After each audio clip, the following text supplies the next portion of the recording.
back to the Man Down Podcast Network channel. I appreciate y'all for tuning in.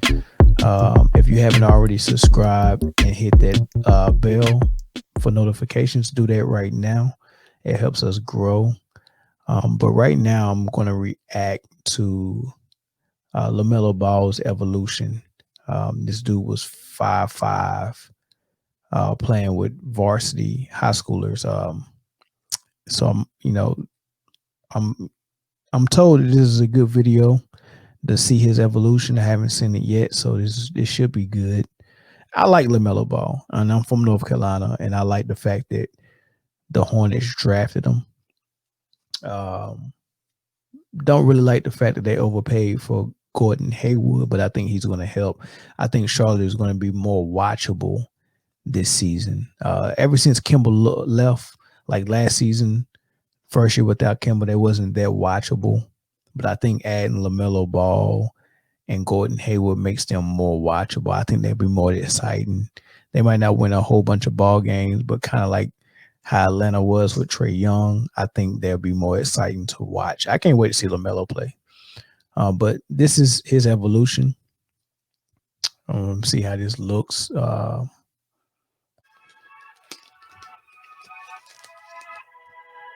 2014.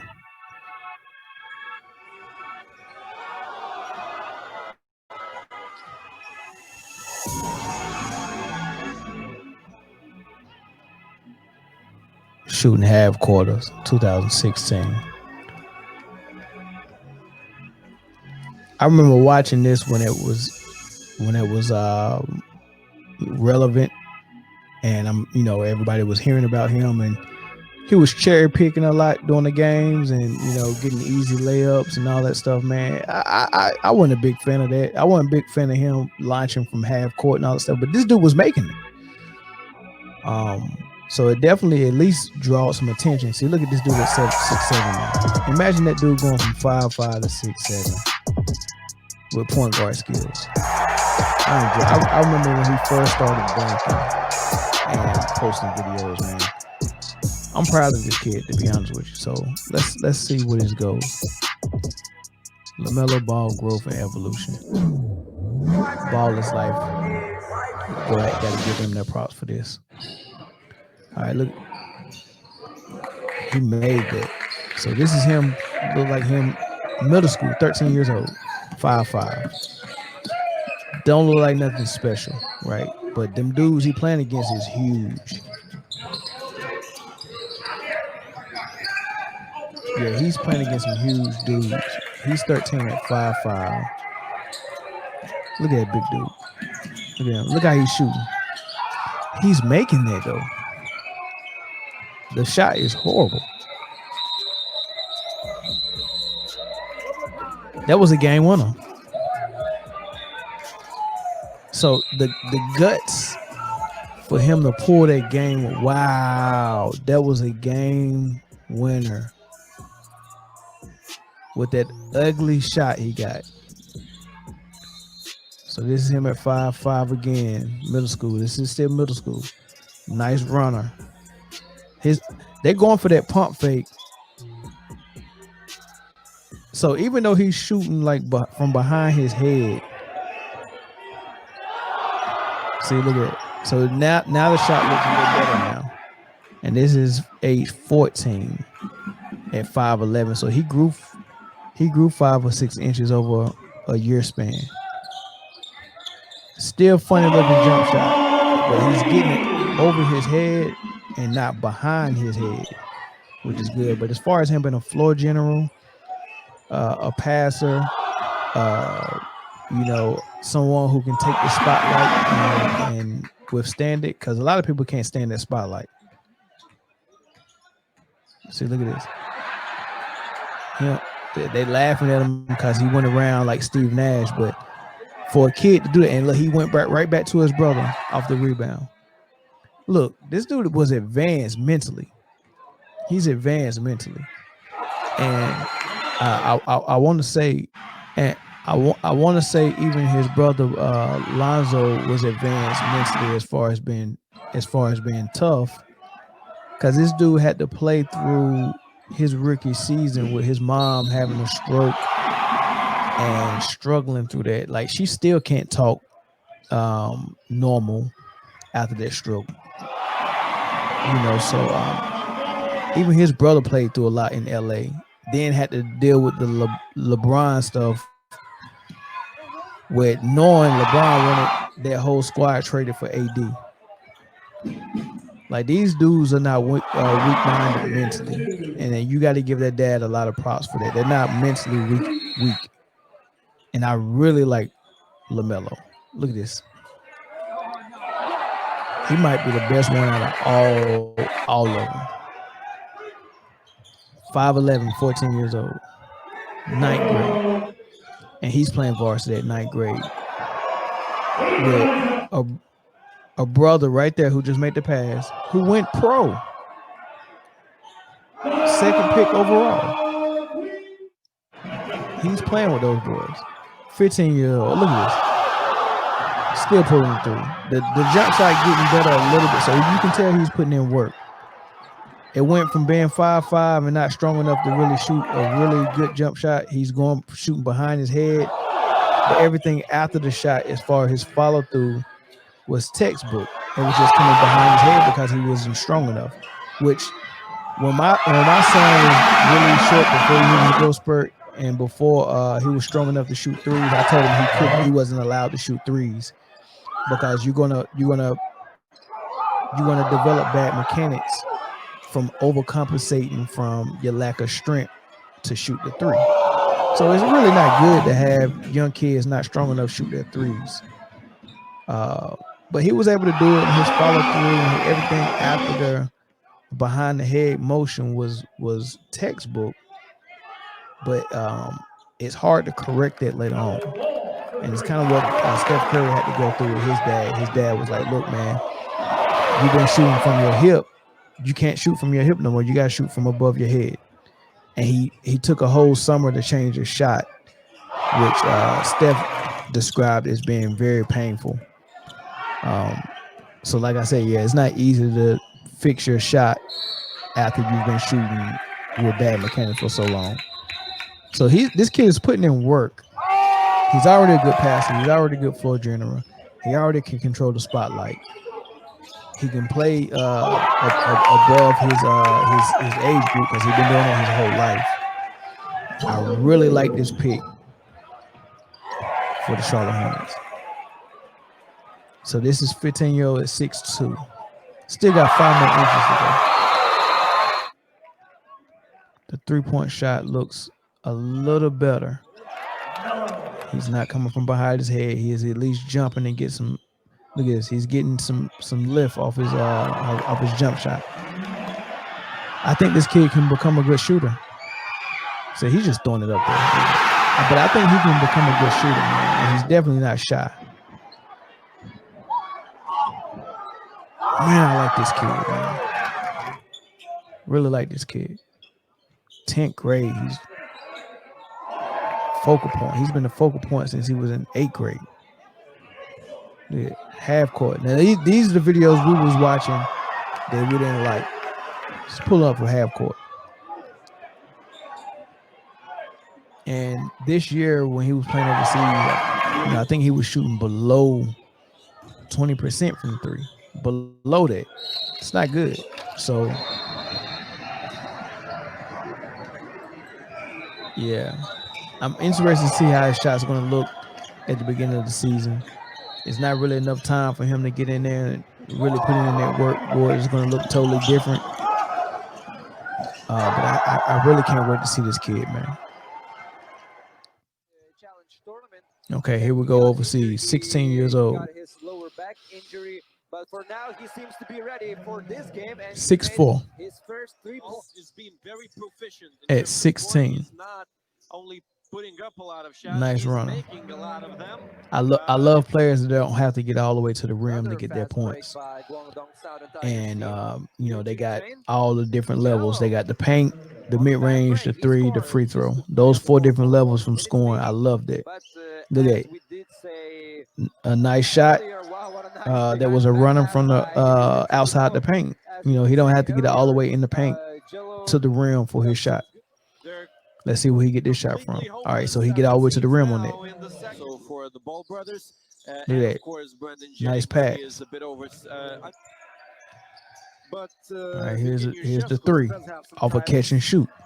unlike my Announce his name. Right. He's too shot in. Here's Oh, off Melo with a off a one-handed lob contested pass. pass Look from at look, I'm Melo. gonna just count all Nice the work. different ways this dude is fourth scoring. What's quarter. next? They're Off down the by dribble. 31, but Off the dribble, is he gonna get to mid Guang range? Dong Satin Tigers Pass. still Okay. trying to execute, still trying to get as many stops as they can.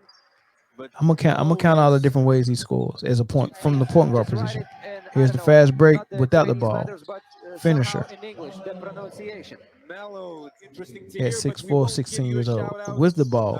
for the Finisher. government. For the reason We don't that know. you can We insert. don't And I know the Chinese, but competition we here is clearly not know they're the Lithuanian. greatest, Justus but short he's from 16 downtown. Melo with an offensive board, it falls right into his hands. and he's And unselfish, but he knows what are when you he gonna needs type to something take the now, shot as Regis? well. Yeah. Are you gonna leave You know, me he's not alone? totally like a Rondo that's just just want to pass and that's it. All right, 11th grade, 6'6". That's when we finally started seeing his body change and he started dunking consistently. And I was like, oh man, is this kid gonna be the number one pick in the draft at 6'7", playing point guard his whole life? And of course, when you grow like that, you got to get used to your body. You know, it's a learning curve for your body. So you can see some of his goofiness and his lankiness trying to get used to them long legs. If you never grew more than 4 or 5 inches in one summer, it takes some getting used to.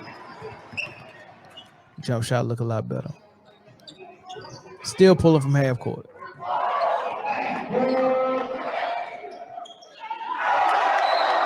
Playing some defense. He's not known for his defense though. Passer.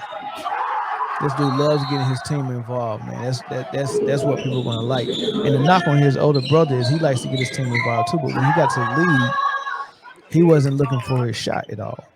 I don't know if you're gonna have that same problem with LaMelo.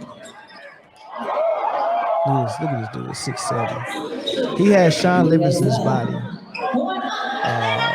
And Sean Livingston, if you don't remember him coming out of high school, he was supposed to go to Duke, but he decided to go to the league right out of high school before his really bad leg and knee injury. He was looking even better than this. It was the same. He was a 6'7" point guard. It was slim, long, and a great passer, a great ball handler, a great finisher. Not so much of a great shooter. He got a lot of Sean Livingston in his game before the injury. Look at this. And Sean Livingston became a really good shooter, mid-range and out of the post later in his career, but he never became a good three-point shooter. So you're gonna have that difference with, even though his percentages is low right now, I think he can develop and be a good three-point shooter way earlier than J Kidd became a good three-point shooter. It took J Kidd a lot of years to become good at shooting that three, and he needed it because he had everything else. So yeah, if I was to give a comparison, he's 17 at 6'7" right now. If I was to give a comparison, I see Sean Livingston's body, but I see J Kidd's play style.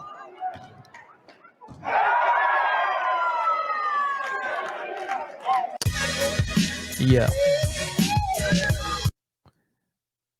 this dude might be. Oh, this rough, man. This dude might be the truth, bro. Getting him at number 3 was big for the Hornets. I think once they seen that they got LaMelo and they was like, hey, we got somebody that we can move forward with on a rookie contract. I think they was like, we have to get someone to pair him with. And that's why they overspent for Gordon Hayward. I like what they're about to do in Charlotte. I think they are a piece away from being a playoff team because they got young pieces. They got Miles Bridges. Malik Monk is a really good talent, but he hasn't took that next step that he needs to take. So he's good. Of course, Graham is a baller. They got to figure out how they're gonna mesh Graham and LaMelo. I don't know if they start both of them in the backcourt and Graham guards the point guards, but LaMelo guards the twos. But you also on the offensive end let LaMelo handle the ball and let Graham do more of the scoring. That could work. It ain't gonna work for every team you play, but that could work for some teams. And like I said, LaMelo's not known for his defense, so um, you kind of testing your luck with that one. So they got to figure that out. But yeah, they got Miles, they got Malik Monk. They still got Coley Zeller. Not in love with Coley Zeller, but he's not a bad piece. And then some of the other pieces they got. I think they can pick up another piece that's really gonna be solid. I would have loved to see them. It would have been really nice if they really got serious about being a playoff team and said, "Hey, I don't care how old y'all are. Let's go see if Dwight Howard can help us out. He's healthy. He did really good that 1 year he was in Charlotte. Maybe he helps, or maybe they could." Before the Blazers decided to re-sign Carmelo, maybe they could have gave Carmelo a 2-year deal, same amount of money, but 2 years, and brought Carmelo. And can you imagine Melo Ball and Carmelo Anthony, the type of tickets they would have sold? And the Blazers got Carmelo for cheap, and he's in shape, healthy, and probably in the best shape of his life, playing really good basketball. I would have tried him. I would if I was MJ. You got Carmelo. He's on Jordan brand. Why not? It's a match made in heaven. Why not? Come help me out. Build this franchise. Come over here. Play with Melo Ball. Melo could have been a number one again on that team. He could have been a number one on that team again. Right? And that would have been great. And he would have been in the East, a weaker conference. He wouldn't have been in the West. Could have been in the East. You only got one team over there, Brooklyn Nets. Who else you got over there that's really putting fear in people's heart? Nobody, really. Just Brooklyn Nets. Maybe Boston. Maybe Philly. So you got 3. So you got 3 teams over there. Philly, Boston, Brooklyn. Who else? Miami, 4. So you got a choice. Hey, man, I can easily be that 5th behind those 4 teams, or stay with the Blazers and continue on what we started, which is cool. But I really would like to see them go out. And imagine Melo Ball at the point, Gordon Hayward at the 2, Melo Anthony at the 3, right? Miles Bridges at 4, Coley Zeller at 5, and then you coming off the bench with the 6 man with Devontae Graham. Would have been real nice. I would have liked it. I wish I was in the gym. I would have went out to them. I don't know if they did, but I would have went out to them. So, but yeah, make sure you hit that like button, subscribe, and hit that bell so you can get all our notifications and all our lives and all our reaction videos. Make sure you subscribe to the Man Down Podcast as well. Check us out. Subscribe to this channel. We really need that. It's going to help us out, man. But until next time, peace.